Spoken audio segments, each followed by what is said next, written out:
আরে নিঃস্ব হইয়া যাচ্ছে আজ গোটা বাংলাদেশ। যৌতুক বাল্য বিবাহ ধ্বংস করছে দেশ। বেটির বাপে দিচ্ছে বিহা পুতুল খেলার বয়সে, বাচ্চা প্রসব করতে গিয়া মারা যাইছে মেয়ে। আরে মায়ে কান্দে মেয়ে, স্বামী কান্দে স্ত্রী, বাল্য বিবাহ দিব না এসো সবাই শপথ করি। নিঃস্ব হইয়া যাইছে আজ গোটা বাংলাদেশ। যৌতুক বাল্য বিবাহ ধ্বংস করছে দেশ। আসুন বন্ধুরা, আমরা বাল্য বিবাহ ও যৌতুক মুক্ত বাংলাদেশ গড়ি। বাল্য বিবাহ দিলে আপনার সন্তান অকালেই প্রাণ হারাতে পারে। আপনি যে 13-14 বছর বয়সে একটা শিশুর বিয়ে দিবেন, যে মেয়েটার বিয়ে দিবেন, সে বাচ্চা প্রসবকালে তার বিভিন্ন ধরনের সমস্যা হতে পারে। পঙ্গু বাচ্চা জন্মগ্রহণ করতে পারে, বাচ্চা মারা যেতে পারে, বাচ্চার মাও মারা যেতে পারে, বাচ্চার মা মারা যাওয়ার সম্ভাবনাই বেশি।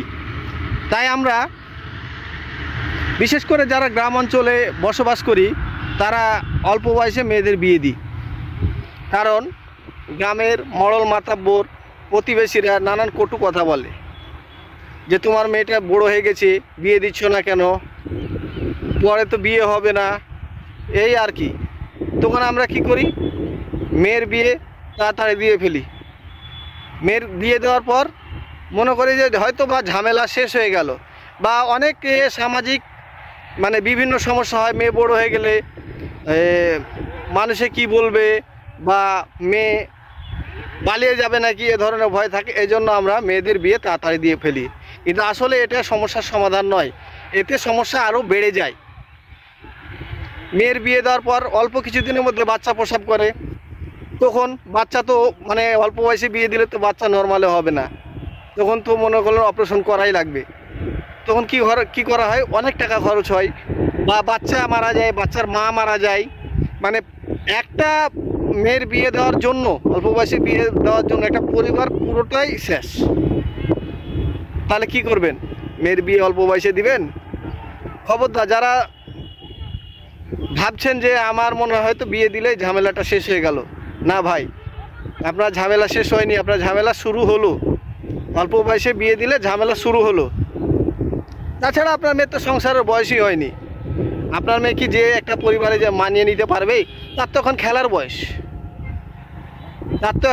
বয়স, সে তো যে পুতুল খেলার যে গানটা আমি গাইলাম, পুতুল খেলার মতোই তার বয়স, তার সংসারের বয়স হয়নি এখনও। শ্বশুর শাশুড়ির সাথে সে মানিয়ে নিতে পারবে না। সে আপনার মেয়েকে অবশ্যই শিক্ষিত বানাবে, অন্তত পক্ষে হলে এসএসসি পাস করাবেন। আর এসএসসি পাস করাতে হলেই আপনার মেয়ের বয়স কিন্তু 18 বছর হয়ে যাবে। 18 বছর হয়ে গেলে আপনার মেয়ে মোটামুটি একটা বয়স হয়ে গেল, তখন সে সংসারিক হতে পারবে। সে বিভিন্ন যে সমস্যা হয় বাচ্চা নিতে গেলে, সে সমস্যাটা হবে না, বা পরিবারের সাথে মানিয়ে নিতে পারবে। এবং যে অল্প বয়সে বিয়ে দিলে যে ক্ষতিটা হতো, 18 বছর বয়সে বিয়ে দিলে সে ক্ষতিটা হবে না। তাই সরকার নিয়ম করে দিয়েছে, ছেলেদের বিয়ের বয়স হচ্ছে 22 বছর আর মেয়েদের হচ্ছে 18 বছর। তাই আমরা চেষ্টা করব মেয়েদের বিয়ে সর্বনিম্ন হলো এসএসসি পাসের আগে দিব না। তো ধন্যবাদ বন্ধুরা, ভালো থাকবেন, সুস্থ থাকবেন। আবার দেখা হবে নতুন কোনো ভিডিওতে। সে পর্যন্ত ভালো থাকুন।